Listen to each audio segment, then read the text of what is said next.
Guys, welcome back. So I haven't made a video in the last few days. I'm sorry about that. Just trying to figure out some new ideas on how to help you guys out. Once again, I'm Pro Living coming at you guys with some tips. All right, so I was thinking about something different today. On the subject for today is going to be how to prevent the worst injuries possible in the gym. All right.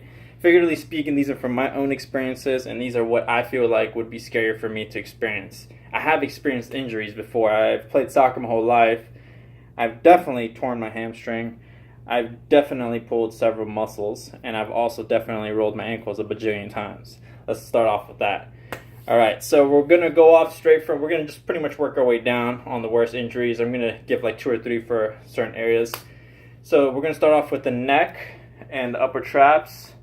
Worst injuries you can have are usually in between your shoulder blades on the traps. Your traps are going to be, let me try to figure, these two muscles coming from this, they come out towards here and they come down, as you can see, like right there. Those two lines are your traps. They're also the inner part of your shoulder blades. Alright, so long story short, these muscles are meant to help, they're meant to help stabilize your pretty much your spine and keep your core slash spinal cord 100% perfect the whole time.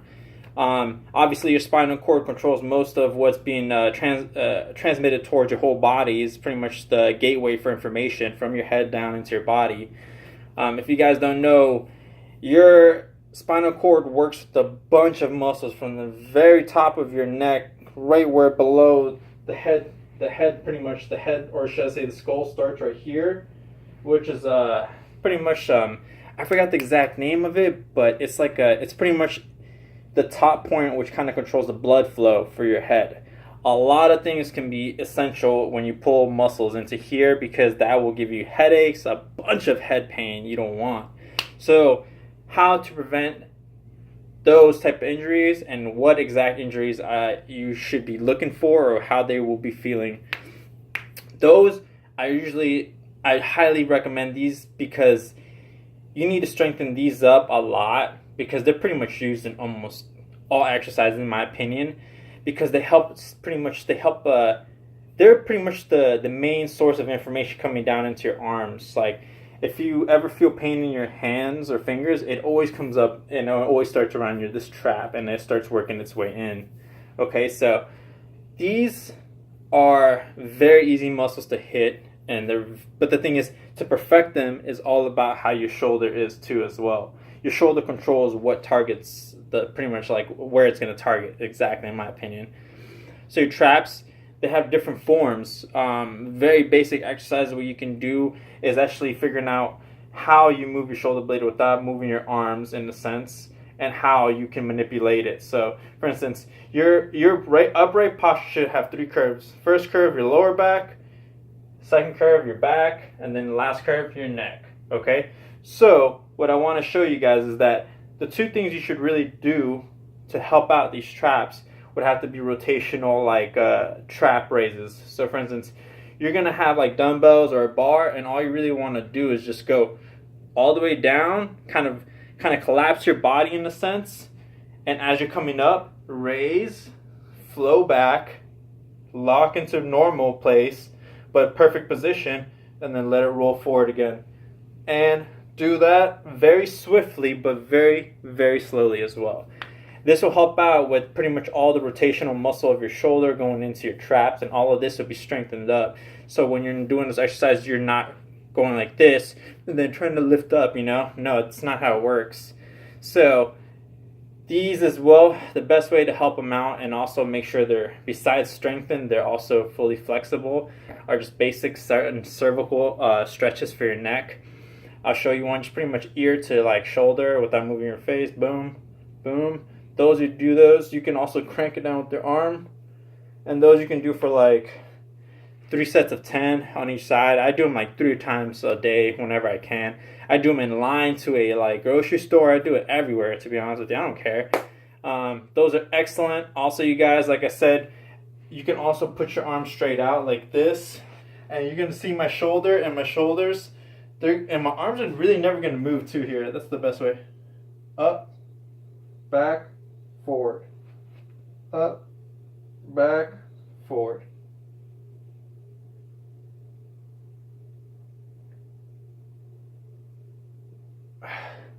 I hear a lot of crunching in both sides. It's because obviously I don't do these enough, and also my joints sometimes are just a little bit more tense since I'm actually going to compete. And it's looking good. All right. So those I've definitely have had problems with my inner part of my traps towards the middle of the shoulder blades, especially with like overhead presses. So just be careful, because when you're coming down, that collapse might be too much, and your traps might take most of the hammer. And sometimes you can even pull a muscle in there, and it really, really messes you up a lot. So just be careful with those.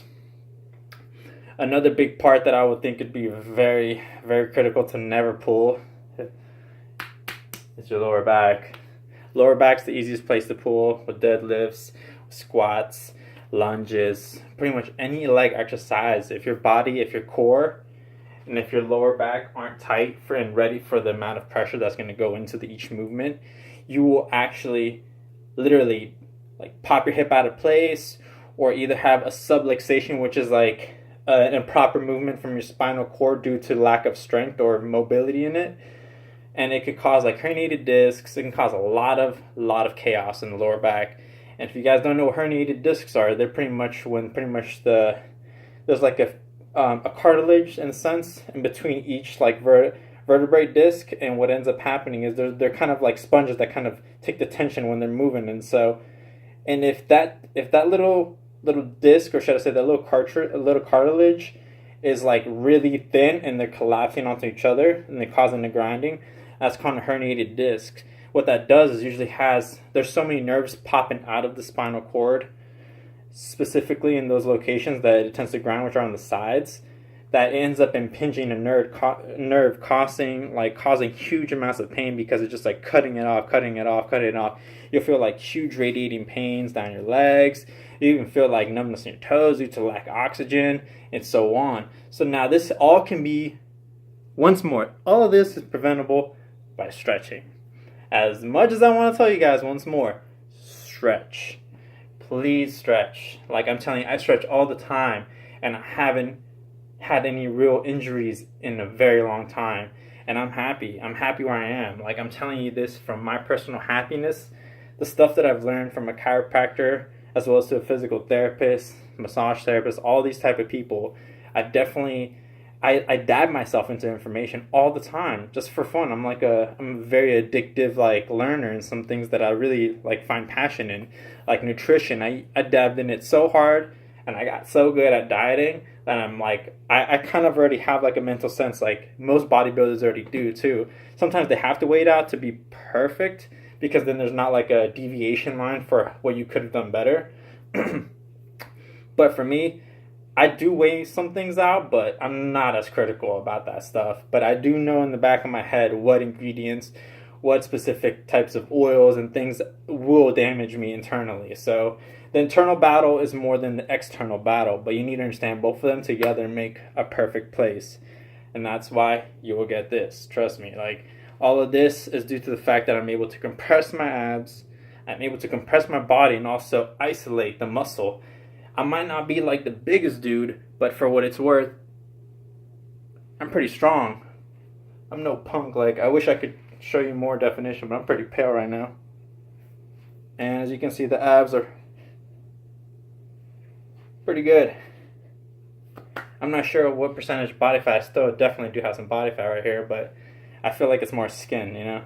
So, you guys, once more, those are my most painful injuries slash basic pulling of muscles that I would help try to prevent by telling you guys once more, please stretch.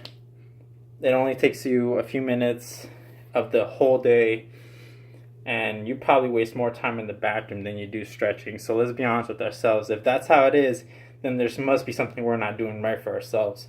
So please, you guys, follow my page, subscribe, and like. Thank you so much, you guys.